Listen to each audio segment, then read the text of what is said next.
এটা কমলা নি কমলা বোঝা যায় তো কমলার মতো না না এটা মালটা হবে এটা মালটা মালটা মেহেদি গাছ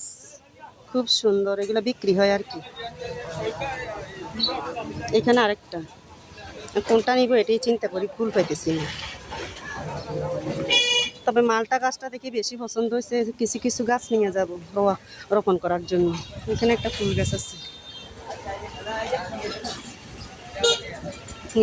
এগুলো বিক্রি করার জন্য আনছে বাজারে তেমন গাছগুলা কিছু কিছু গাছ নিব ফুল গাছ তারপরে এই যে পেঁপে গাছ মরিচ গাছ